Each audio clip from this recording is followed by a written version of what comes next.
Hey, I just had so much fun making those videos. I thought it would be kind of the Kiss ones. I thought it'd be kind of fun to show where it all started for me. And this is one of the ones here that I was a big Star Wars fan when I was a kid, and somehow got a hold of this when I was a little guy.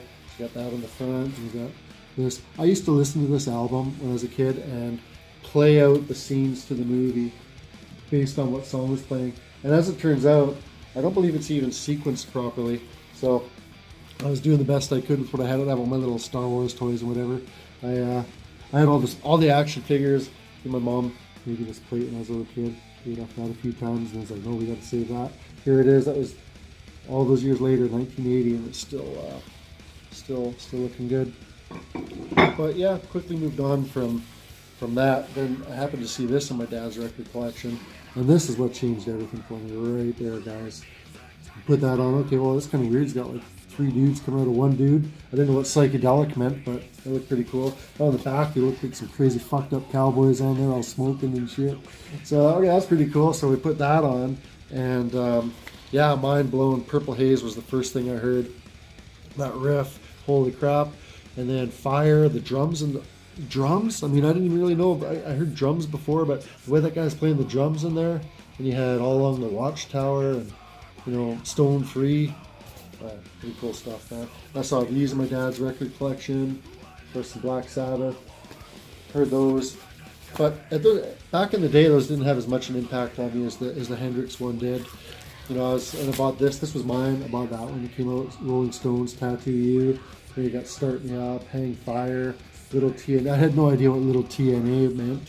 I still barely know, but I think it means something kind of dirty. Waiting on a Friend. Yep, awesome. But then I bought this. This was a big one. Actually, nope. You know what? Nope. Let's back it up. Back it up, man. Venom. And it wasn't even this one. I don't have Black Metal on record. I had it on cassette. But I bought the album called Black Metal by Venom. And as you can see, I've got this tattoo all these years later. That's how big an impact Venom had on me. Of course, this is vegan, but it's no coincidence that it looks like the Venom logo. These guys were huge on if only they had better record production, I think they would have gone on to really great things.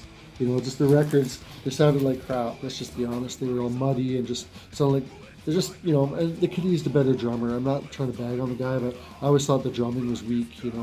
But anyways, so then again, another case of like you're in the record store. It's 1984. I got some money. I want to buy a record. What should I get? You look at the album cover first, if you're 13 in 1985, 84, whatever it was.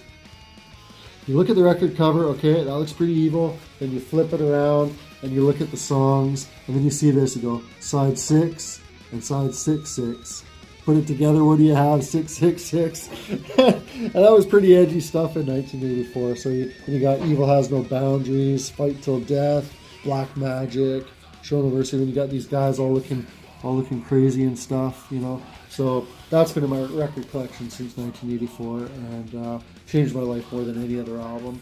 Kiss, the Kiss stuff, as I reviewed, was a huge impact for those years. But obviously as I grew older, it became more about the heavy stuff. Anvil, Backlash. This is like it's a greatest hits type vibe.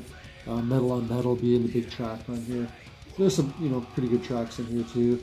Did I end up getting this autographed? I don't know. They made that movie a few years back. I took this.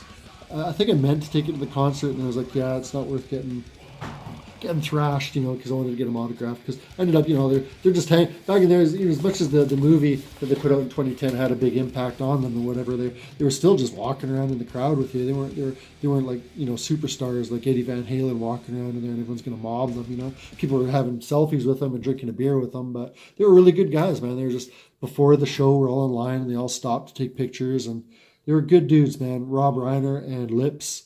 I can't remember his real name right now, but good fucking dudes, man. I'm so glad that I had a chance to meet them. And one of my old phones, I got footage. Lips came out into the crowd, and I was right at the front. The stage is literally as high as these two books that I've got the phone sitting on to record this. And so my ankles are right up against the stage. Everyone's pushing, and Lips comes out into the crowd, so we all make a spot for him. I've got video somewhere of him in the crowd, rocking up, playing a guitar solo, and the band's up on stage. And yeah, that was a good memory, man. That was in 2010, so You know, I never got a chance to see Andro back in the day, but those, being a Canadian, those guys are from Canada. Maybe that's why I have a soft spot for them. But I was a fan way back before any movie came out. I had this in 85, 84, somewhere in there. So that's a little overview of where I come from, guys. I mean, I've been a heavy music fan ever since I picked up that Purple Haze album, that Jimmy Smash Hits album, and so got to thank my dad a lot for that, having that in his record collection. You know, he had that there, left it for me to find, and the rest is history, guys. So Metal for Life.